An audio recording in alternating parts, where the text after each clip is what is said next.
What's up guys, it's me Jeremy. When it comes to solo queue, there's quite a few champions that you just don't want to see on your team, and can start putting you on tilt before the game even begins.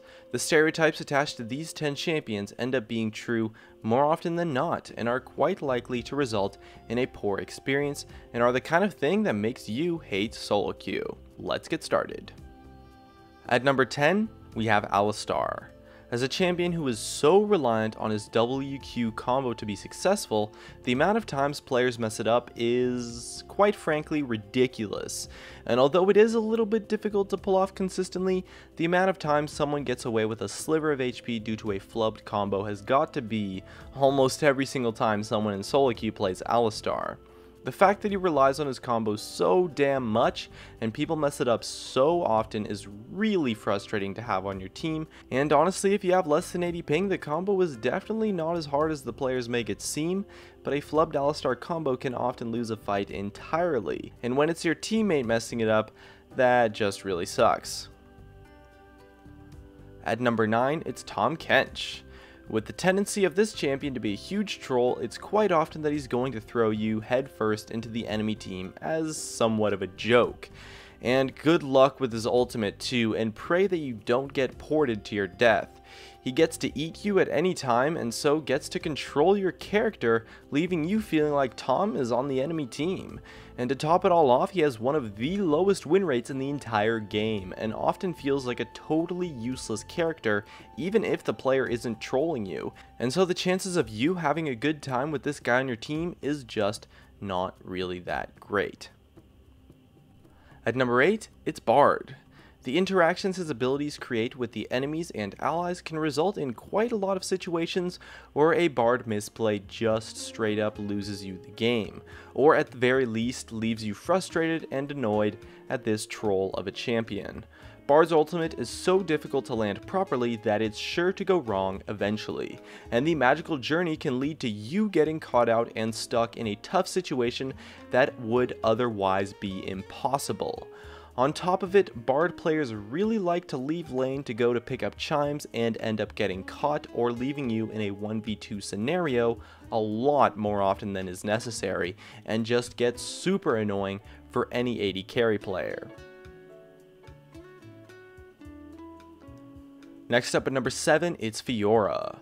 Although the rework might make things better, Fiora players have a real knack for getting ganked and then proceeding to be a huge flamer while they go on tilt and get snowballed on, while also managing to run in 1v5 during teamfights to die instantly after getting crowd controlled. But somehow it's your fault that they did that. If you don't camp their lane hard, it's sure to end in a pool of rage due to the champion's ability to get snowballed on so hard. And what better target for a Fiora player to take their frustration out on other than you, their solo queue teammate. Have fun! And at number 6, it's Shaco. He's resulted in coining the phrase Shaco Syndrome, and that whenever there's a Shaco on your team, he always seems to be completely useless, while whenever there's a Shaco on the enemy team, they always seem to ruin your day. And for an early game champion who has a tough time having an impact in the late game, when this little guy doesn't help you in the lanes, and they somehow manage to always find a way, you're pretty much left in what feels like a 4v5 and wondering why the hell this guy is playing this champion. And at number 5, it's Udyr. With the new Devourer item, interacting with the opponents gets thrown out the window for most Udyr players who are going to farm for the first 20 minutes of a game, never gank, and then complain about you dying to the enemy jungler. And don't forget about their constant Trick 2G disrespects, giving the opponent free kills for something that really just isn't all that funny. I mean, come on dude, running in and dying 1v5 is not a disrespect to the opponents. You're just an idiot. At number 4, it's Master Yi. I've never seen a champion that had such a huge tendency to consistently run in 1 vs 5, expecting a good outcome from it.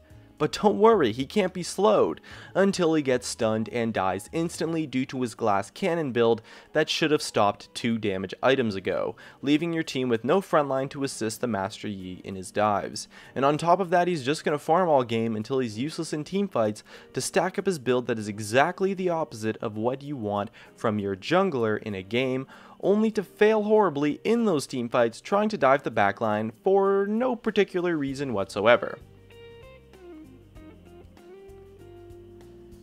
And at number 3, it's Lee Sin.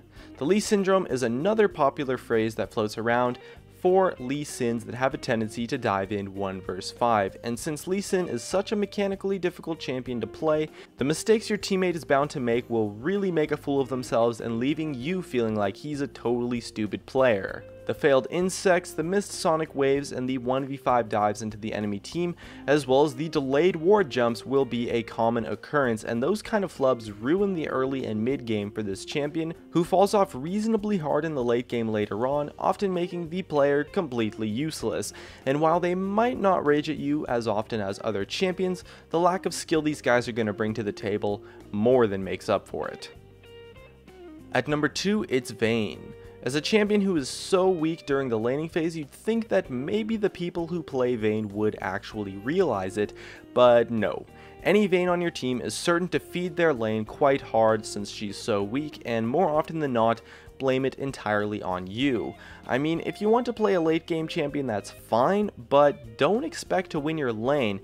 But one death and these guys go on tilt like crazy, saying their support is useless, the mid laner, top laner, and jungler should have sacrificed everything to babysit their lane, and well, it results in them never making it to their desired late game point and just being completely useless while bringing the whole team down for the entire game. And at number 1, it's Riven.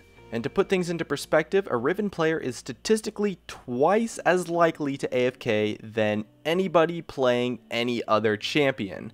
I've never seen someone who goes on tilt so hard and so fast and so consistently.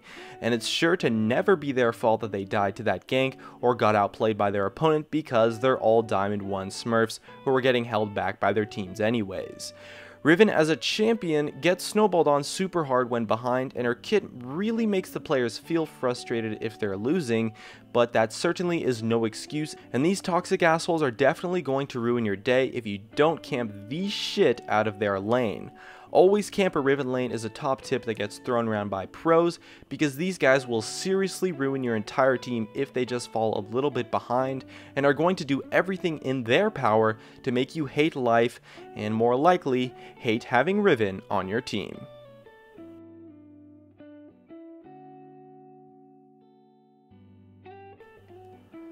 And that just about wraps it up. If you enjoyed the video, make sure to tap that like button to help support me, as well as you could subscribe for some more awesome content in the future.